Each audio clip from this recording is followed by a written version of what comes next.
Alright, as I promised in some previous videos, here is a really nice condition Kenwood KR6050, and I believe it's rated at 60 watts per channel. It's huge. It is almost as large size-wise as the SX1050 Pioneer that I worked on earlier, and for just a little 60 watt receiver. But curiously, it is very light compared to those. As a matter of fact, it's not much heavier than that little SX450 Pioneer, and it's a lot lighter than the SX750s that I've worked on in the past, which are 50 watt receivers. This is from that era in the 1980s, I believe, where things started getting lighter weight. They started changing some of the designs. I would say this is kind of similar to, for instance, the 80 series Pioneers, like the SX 880, which also was a lot lighter weight. You can see that they've kind of started cutting corners on the build quality and things like that. So it's a DC, high-speed DC, and that doesn't stand for direct current, that stands for direct coupled, which means in some of the circuitry in here they don't use coupling capacitors and so forth, and that presents some advantages to the sound but also some disadvantages. But this was a very popular thing in the 80s, was the DC amplifiers. Sansui was getting big into that as well. I've never heard, I've had some of the later models of these, like the KR710, 720. Those sounded really nice for low-cost receivers. So, and this is a little older version of that, so I'm kind of thinking that this one's going to sound pretty nice as well. Haven't tested it out, haven't taken it apart, don't know what works and what doesn't on it, but I guess we'll tear into it and kind of see what we can do. Also, I've moved my camera mount a little bit, as you can see down here, so that I can get a little more centered view of what I'm doing. So I got to kind of take the camera in and out of the mount as I'm working, but I think you'll be able to get a little better head-on view of what's going on. So have to let me know if you like the new camera angle better or not. Anyway, let's open it up and take a look inside before we power it up. Anytime I get an unknown amp, that's kind of my routine. I don't like to just turn things on, especially if they're in decent shape. I don't want to cause any more damage if there's something wrong. I think I picked this one up on eBay, and if I recall correctly, I think it has a bad channel, but I'm not sure. We'll find that out as we test it. So let's get it apart and let's take a look. Okay, so I took this apart, and here's the scoop. As you can see, they've really cut back on the circuitry in these newer amps when you compare them to, like, if you go back a couple videos to my Kenwood KR7400 video. It's just packed with circuitry. It's heavy duty. And you look at these, and as we got into the late 70s, early 80s, they really started thinning things out quite a bit. Now, the good thing, solid potted transformer, very good.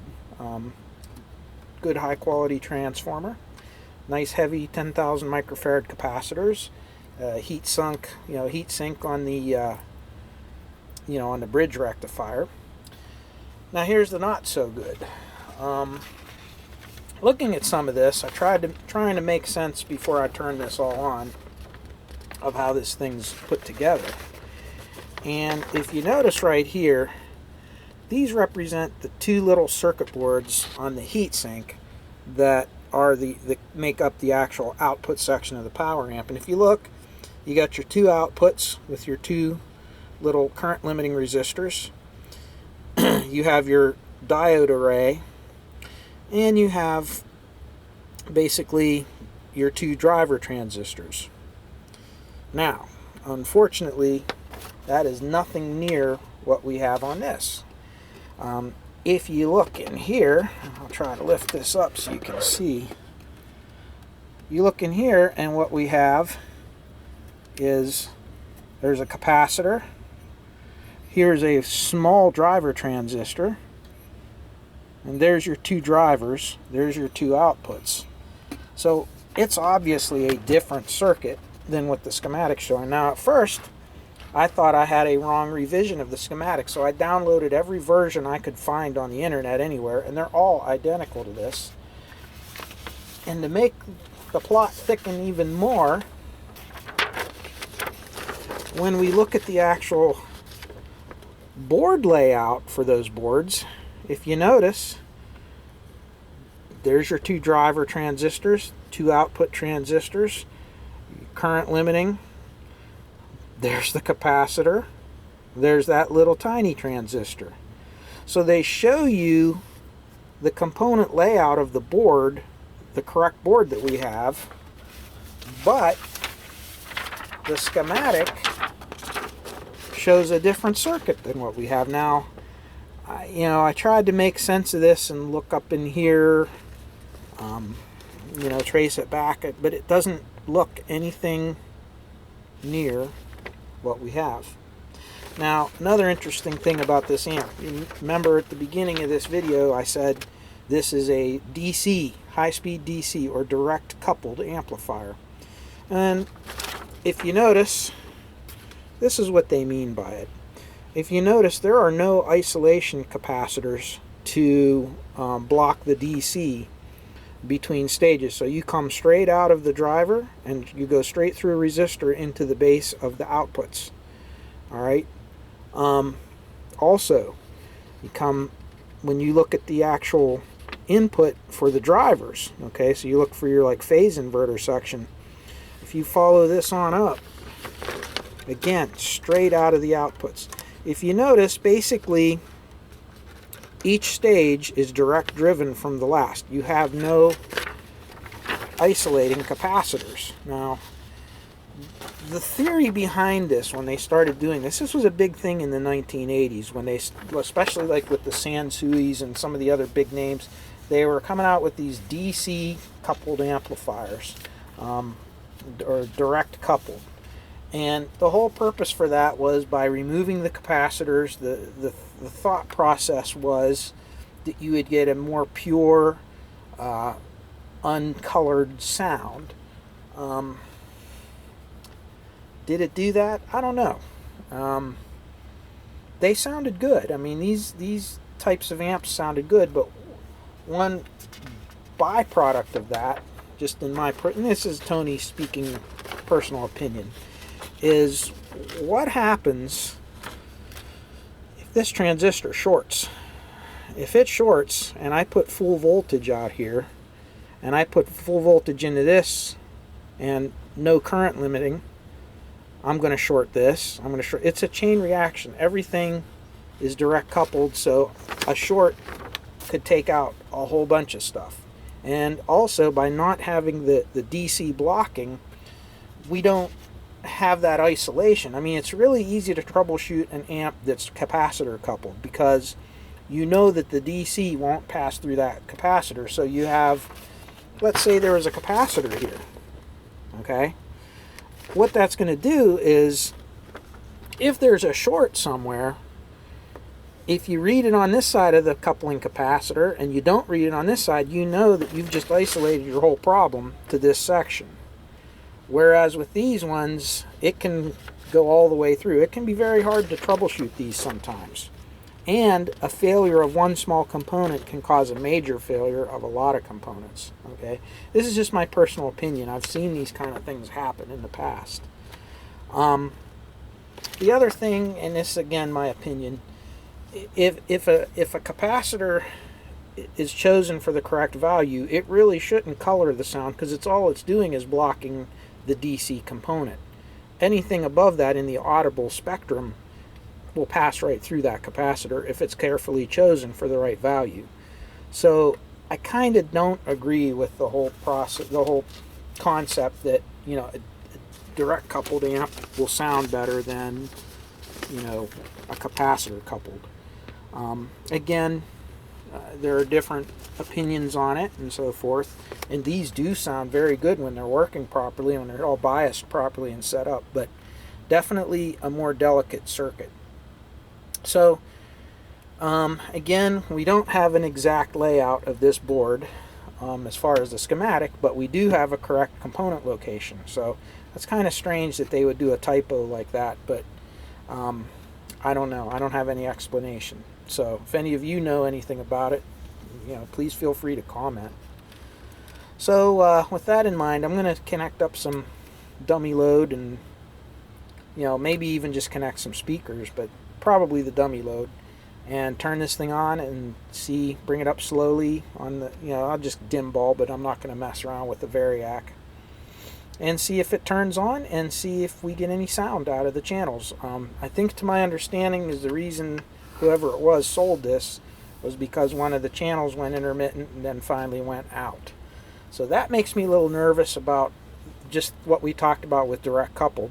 If a transistor shorted, I sure don't want to avalanche you know, a bunch of them and destroy the amp by powering it up too quickly. So we're going to proceed with some caution until we have a little confidence that this thing's at least safe that way against shorts. So let's get some things hooked up and then we'll be back. Okay, so we have our generator set up, and I'm going to align the phase, turn the outputs on. Okay, and move down to here. Okay, and I have the dummy load connected, and that's right here, and I have it set ×1 attenuation. So we're just going to turn the volume up very low at first, and we're going to power up. So I'm going to turn this on, see if the lights come on. Alright, and if we look over at our dim bulb right here, it's not running, it's running real dim right now. That's good. It is lit somewhat though, a little bit brighter than I'm used to seeing for just an amp sitting in idle. If we go over to our scope, alright, you can see there's no DC offset right now, so that's good. I'm not seeing any DC on the terminals, and it did take a little while for that relay to click. Let's turn it off again. I noticed. Okay, listen real carefully. You ready? It's on.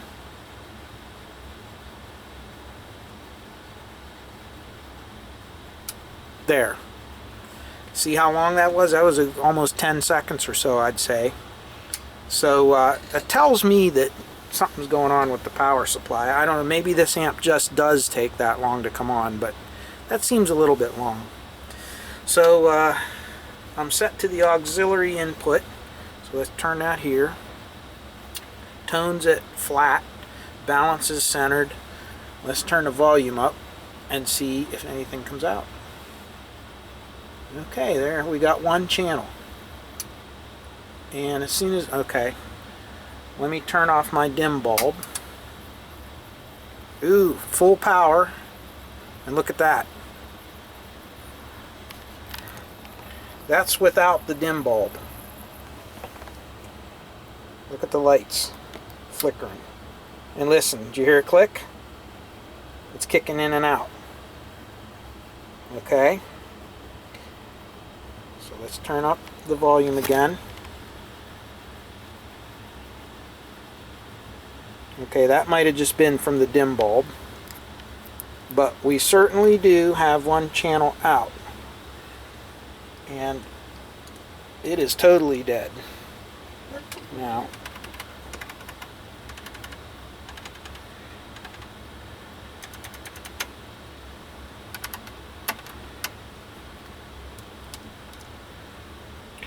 So we have a dead channel. Now, there's probably a couple ways we can approach this. Oh, it's kicking again. Did you hear it? Something is shorting in there, because I just heard a tick, and then the bulbs. I know you're focused on the scope right now, but what was happening is the protection relay clicked out. These bulbs flickered. I'm not feeling any heat anywhere, and I'm not blowing any fuses, strangely enough.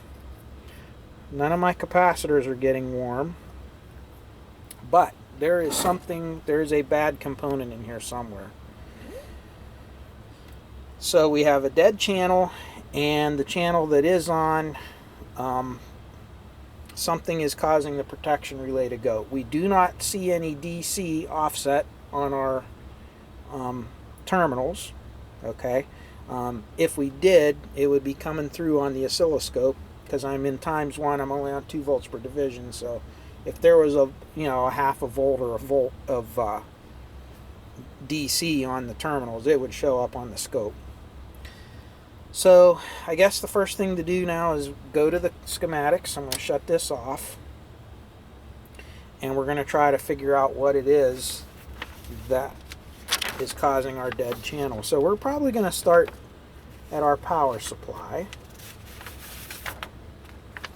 Okay, which is right here.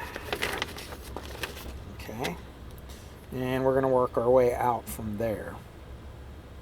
So you can see right here is your fuses, and this is all just the primary. And then if we go to the next page over, there's your secondary. Okay, that's really kind of an odd. Oh, I'm sorry. No, that's still the primary. And if we go up onto the board itself, there's where it comes on. There's your secondary. They're showing it. And it goes into this bridge rectifier, which is that one that's on the heat sink, which is why you see the dashed line around it.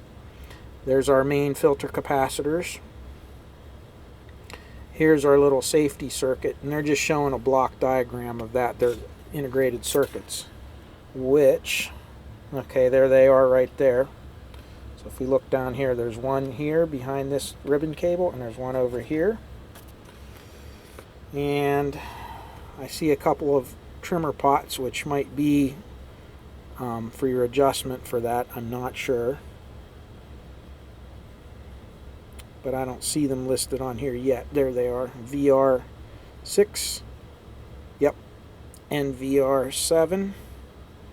Okay, and those look like for your metering circuit. Those look like adjustments for the metering circuit. This looks like your protection IC, which is IC1, which is over here. So we're going to have to go through all of this, and I have another appointment that I got to go to here, but when I return, that's where we're going to pick up from right there. Okay, so here's what we found so far. Sometimes the lights flicker, and lights are kind of on their own circuit in that you have this winding right here, which is just 7.5 volts AC. One half goes directly to ground. The other side goes up through this little F3 fuse, which is right here, and goes into this AC detection circuit right here in this IC. And I've noticed it says negative 2.2 volts. It does go to negative 2.2. Sometimes it drifts. When it drifts, the lights flicker. When the lights flicker, this thing trips and it shuts signal off. So I've got a power problem in there. The other thing that is going on is we still have a channel out, and it's not in the headphones. So from the headphones back, we have everything. We have both channels, because I checked through headphones. So it's got to be something beyond that. So right now, that's kind of where I am right now. We're going to trace through this section in here and try to figure out where we're losing our signal on the channel. So bear with me and I'll make a few more tests and we'll be back. Alright, here's where we are. I can read a good output from both channels right at the transistors. I can read it all the way till it gets to the relay, pretty much. So what I'm looking at now is possibly the relay is bad. One of the on the right channel, it's not making good contact, is what I think. So I lose my signal out here. I get it back over in here, tracing it up through. So only stands to reason. Now, why the lights are flickering, why this AC line here is going doolally, and why it's causing this to drop, this 2.2 volts, and I don't know. It could be a leaky capacitor, it could be something else. But just as there are differences in this, there is differences in this board as well. When I look down in here, I don't know if you can see it, but right underneath this, right here where my finger's touching, there's a transistor down in there on that board, okay? And it is a Q27 by the looks of it. And if you look on this schematic, nowhere on this area, on this board, do I see a Q27 transistor. I mean, I see all these other components. The other thing is they're showing two fuses here for the two legs of your transformer here, okay, and F1 and F2, and then F3 is up here, which is fusing this 7.5 volts. Now F3 is right there, F1 is there, F2 is empty. If you notice, we have absolutely no fuse socket there at all, so it's bypassed. This is obviously an updated revision. Either this is a newer board or this is an older, I'm thinking this is an older design. And they've added some things in here in this circuit to most likely improve on some of the problems that this thing's had. Not knowing that this transistor is sitting right next to that relay, so again, this could be bad as well. Not having a good schematic makes it really difficult. So the next thing we're going to have to do is pull this board off, or at least pull the bottom off the cover, bottom cover off of this, look underneath and try to trace where this transistor goes and try to make sense of what it's in there for and what it does. My guess is it controls this relay. It's a buffer between, because they originally had, if you look, they had the IC directly driving this relay, and I'll bet you anything that was causing the IC to fail. So they put a transistor in there to buffer that. It was like a current buffer. So we're going to look at that. If that's the case, we're going to look at that transistor real close, and we're going to look at some of these capacitors on here. There's only a couple, and we're going to see why we're losing our signal. And I'll bet you we're going to find the issue then. So let me get this further apart and get into that, and then we'll be back. Okay, I've got my other channel back, and again, I am going to leave my idiocy in this video. Actually, it was kind of an oversight on my part. The jacks on the back of this, I didn't really look around. I just reached around and connected them for the A speakers and B speakers. And lo and behold, the way this one's laid out, the A speakers is left on this top and right on the bottom, and this is the B speakers. So really what I was doing was hooking the left speaker for A and B on, on the top. So I fixed that, and now of course I can see my audio going into the relay, and I can see my audio coming out of the relay on both sides. Everything's good. So that was a connection fault on my part, my fault.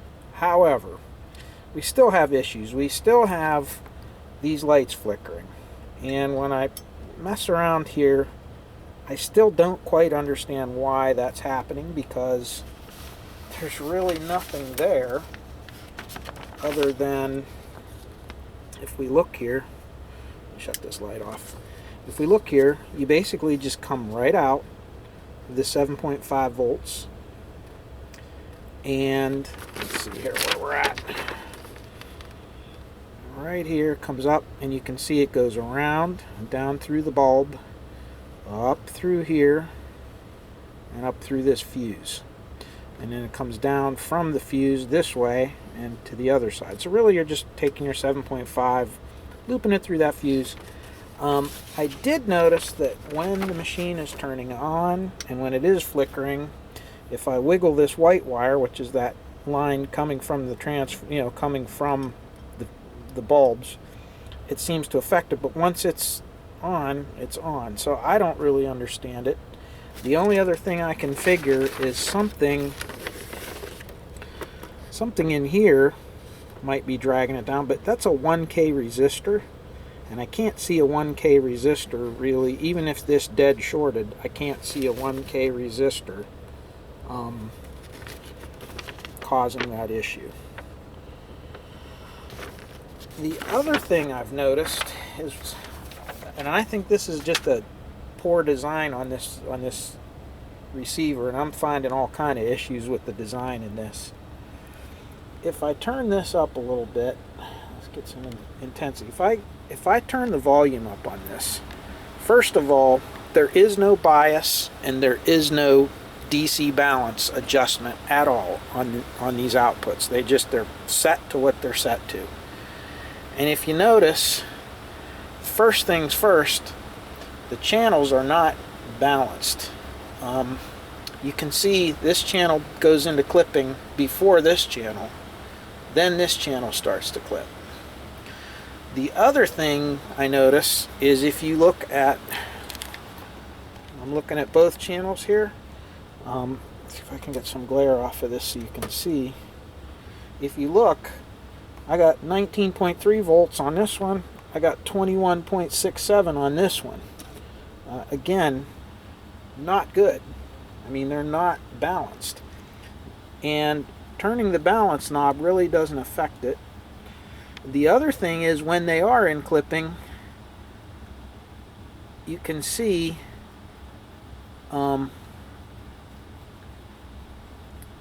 see how it's clipping with the channel all the way on, okay, and the clipping goes away as I turn down the power. What that means is this amp is starving for power. The reason we're getting clipping is our voltage is dropping, as you can see as I bring full current into this. So what that's telling me is that my power supply, like my filter caps and my incoming power from the transformer, is inadequate for this output section. Now this is something you never saw this in the 1970s. As soon as we hit the early 80s, they started cheapening up. You can feel that this is getting really warm, not burning hot, but compared to an amp, an earlier amp, this runs really warm, and the power supply gets starved for power. Now again, this is a nice potted transformer, but obviously it doesn't have enough current output to properly function. Now the other thing I noticed is, as the thing gets warmer and warmer, they balance out a little closer, because you can see I'm up to 13.4 volts, 13.6 volts, and if you go 13.5 times 13.5 on average, divided by the 8, right now I'm running it at just a little under half power, about 23 watts per channel it's running at right now. And even at 23 watts, this thing's really getting warm. Okay, so again, not my favorite design for an amplifier. And now these are really getting warm. I mean, I can still hold my hand on it, but I'll tell you what, if I ran this thing at full power for a while, if I brought this up just below clipping, now you can see there's a big imbalance, 21.7, almost 22 volts here, 19.5 there. So you know our wattage is going to be, you know, quite a bit, you know, more. The other thing is, if I run this channel into clipping, the high channel right there is right there is where we're starting to just go into clipping and come out of clipping. You can see it. The high channel is 23.84 volts, and if I take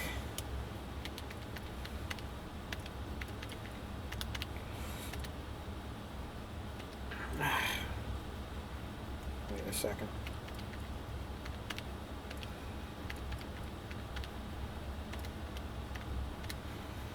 $71 watts.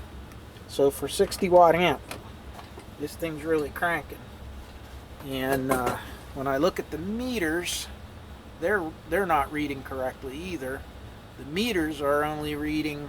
Let's see. Let me move this back up. Right there, about to my rated power. Yeah, it's reading. They're both reading a little bit different. So the meters are pretty closely calibrated, I guess. But again, my channels aren't totally balanced. I don't know if this is a mismatch in the semiconductors. I mean, if you have mismatched transistors, I'm sure you could get something like this happening. But again, why one channel is louder than the other, I don't know. Now, the other thing we need to do is maybe we need to check our voltage going into the section there. All right, and running this at rated power, this heat sink's really getting hot, getting warm. So, and the other thing, if you look right here, that is getting burning. I can't hold my hand on it. The actual diodes, the bridge rectifier is getting hot beyond, like, you can't touch it hot. And what that tells me is, again, drawing any kind of current like that through this should not get that hot. This, I mean, I can't touch it now. It's really, really hot. Just running it at rated power, and you notice I didn't let it go into clipping. I held it back. It's just getting insanely hot. Now, one of two things: either one of these capacitors or both of these. I can't believe a capacitor is bad because I'm not really seeing it break up too unevenly.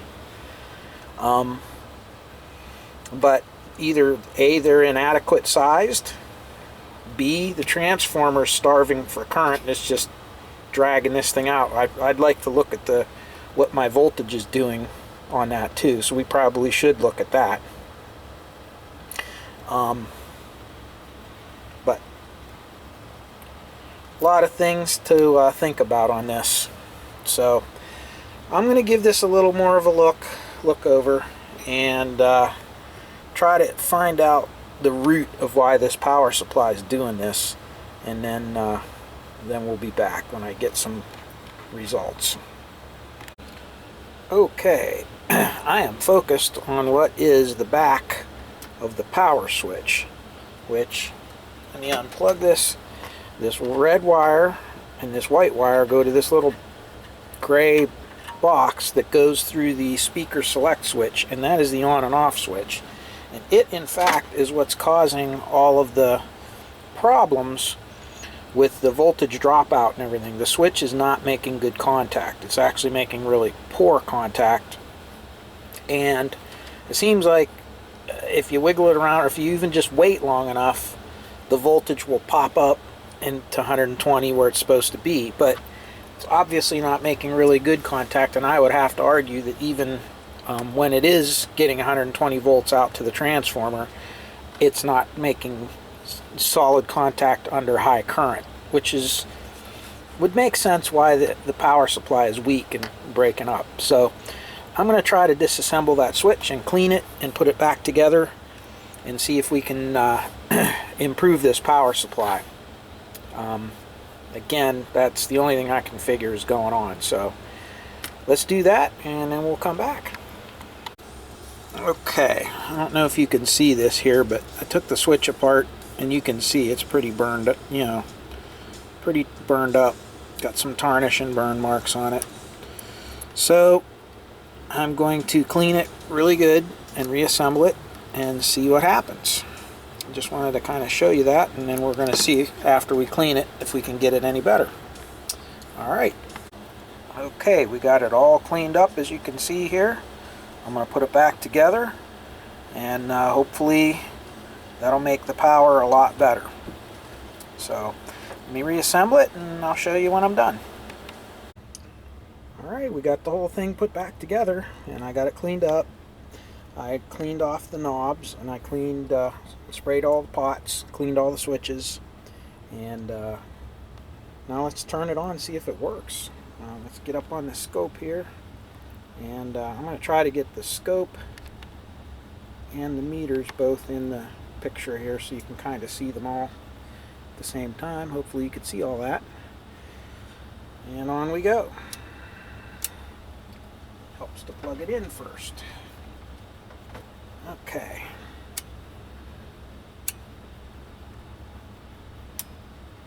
Wow, did you hear how fast the relay came in? That's a good sign. So let's bring it up.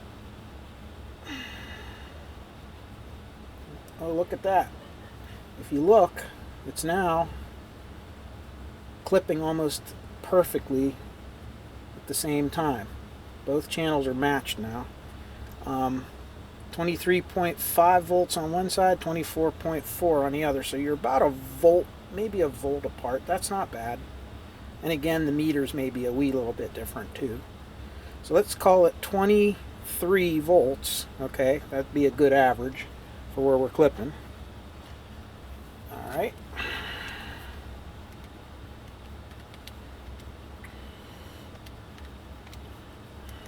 And that is 66.125 watts, which I would have to say is pretty good. So yeah, so let's bring this up. Let's go let's see here.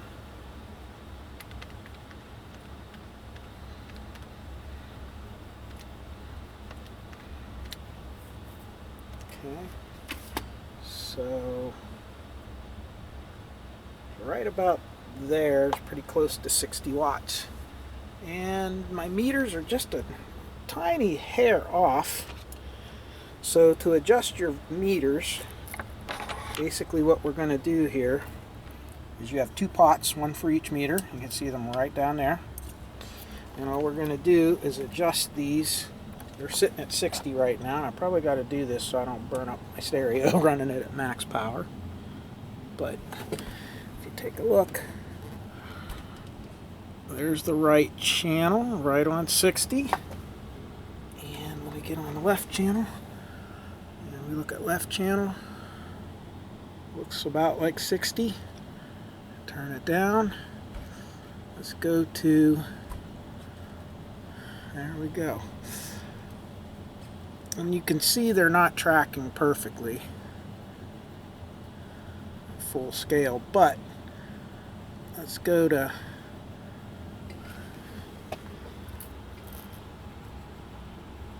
that's pretty good there.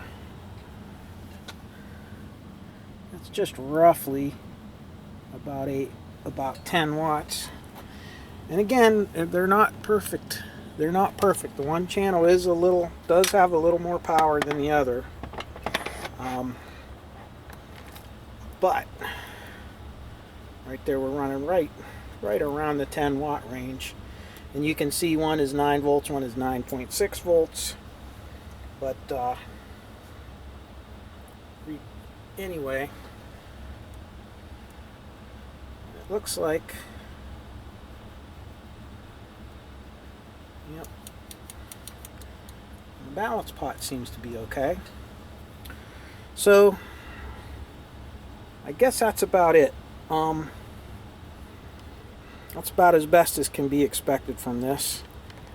The other thing is, after running all that time, now it's just barely warm.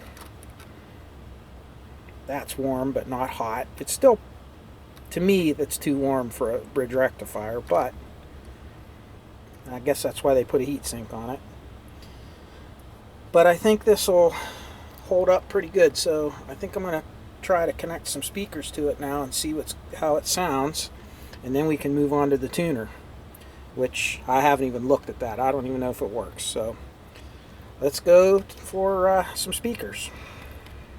All right, so we're all set up here.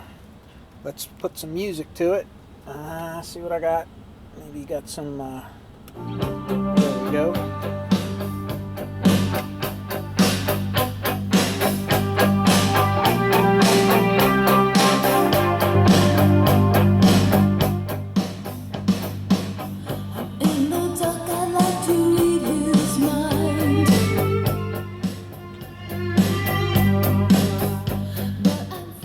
Well, sounds pretty good. Sounds like a high-speed DC receiver, the ones that I'm used to hearing, like the KR, what was it, 710s and 720s and so forth. Has a lot of clear, good mid-range to it. It has a really tight bass, but it doesn't have that real deep, hit you in the chest kind of bass that like that SA 8500 has. But for the era in which it was built, it has that sound, and it performs really, really well. So I'm really happy with the way this turned out. So now I guess we need to check on the tuner and see if it works. Now, if that works really well, then I think this will make a really good receiver. So I don't think anybody would be ashamed to put this on their stereo at home. Again, this would work really well, I think, with some of the newer speakers too, like the Klipsch's and stuff like that, because this really has a lot of nice mid-range and a really tight bass to it. So, all right, that's just my little 2 cents worth on it. So let's get to the tuner and see how it works. Okay. So if we listen to this, you can hear. He thought they would be okay until the pitching got to July, and that, with Mariano in the rotation, they would. Okay, so you hear that little bit of rustling when I move the tuner. So we may need to adjust it a little bit. I don't know. And that Andrew McCutcheon would be a part of it. But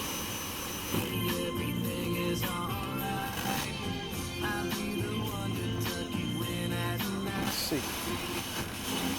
People use Facebook and they sign their name at the bottom of a comment, like "Love Grandpa." Pretty well centered. All the time. I know. I'm like, I can see. Well, I guess it's not bad.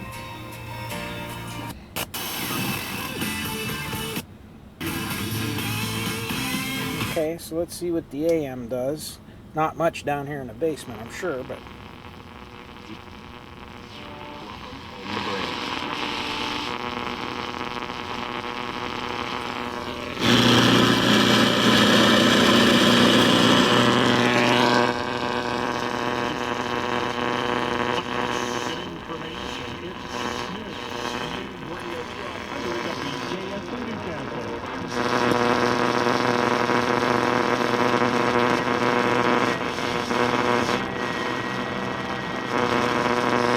Well, too much noise down here, but the tuner definitely works. I could probably hook up the signal generator and see how far down we can get, and I don't know if I'm going to hook up the multiplex generator, because it is tuning in stereo. You saw the stereo indicator come in, so maybe I'll just move over to the signal generator and throw negative 100 dB FM on there and see what it does, and also an AM, and then go from there, see if everything's good. I'm going to leave it alone. Okay, we're going to give it a little negative 100 dB test. As you can see, I got the signal generator at 94.5, negative 100. I'm going to take the modulation down a little bit, so I'm going to go to 75 and see if we can tune in. 94.5. That's pretty close.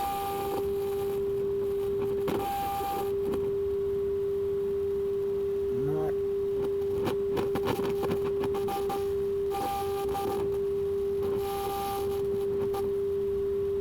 okay. Not bad. Negative 100. Let's go down even further. Negative 110.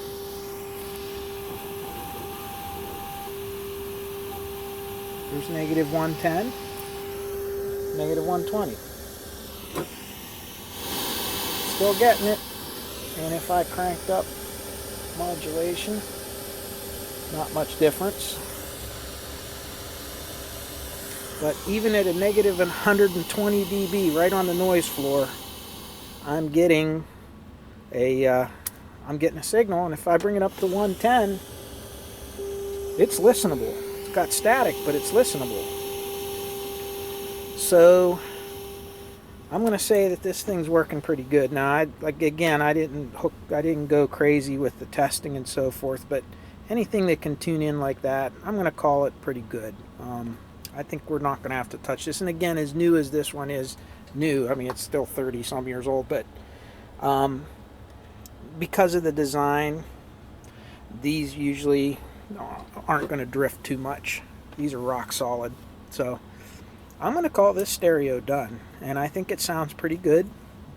And again, I think they could have done a little heftier power supply, a little better rectifier, and a little bit bigger capacitors. I mean, for a just comparative, if you look at these caps, they're 10,000 microfarads at 50 volts, and we're running about 42, 43 volts.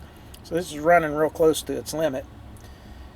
And comparative, this is a 60 watt per channel stereo.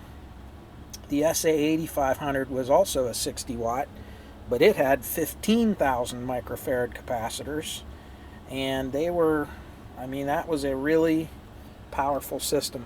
Had probably a little beefier transformer. This is deceiving because it's potted, but you can tell that by when you knock on it, it's solid. One that's just covered with a cover like that, when you knock on it, it'll have a hollow sound because there's an actual transformer just inside with no potting material. So being that this is a potted transformer, I would say this is a pretty small transformer for what you're looking at, 120 watt amp, two 60 watt amplifiers you're driving with that. So it's a little bit undersized power supply, but it, as you saw on the, on the scope, we can get that 66 watts per channel pretty clean with very little distortion. But I think if you put a lot of music with a lot of peaks on it, you'd find very quickly that this power supply would swamp out real quick. So that's kind of a sign of the times. They started a little bit cheapening. I mean, if you look at that 7400 KR 7400, which is 63 watts per channel, so almost the same power, much more powerful stereo. The other thing is, I don't like the fact that you can't adjust the bias and offset on this, so we can't get everything balanced properly, although this one's not bad, as we saw. So that's about it on this. No major problems, I guess, other than the broken switch, or the dirty switch, and the one transistor here, and I'm not sure if that was totally bad or not, but it was dropping in and out, and that could have been the switch. It could have been a leaky transistor. They're hard to troubleshoot if they're good or bad, but for the 50 cents these cost, it was worth replacing, I think. It's a very simple thing to do. So other than that, this is it. I'm going to close it up and call this one done. So thanks for being with me on another video, and I just got in most of the gear for my series that I'm going to do on my tube amplifier series, and I think it's going to be a lot of fun, and it's going to be a long project. So look to be seeing that coming up soon, and more to come later.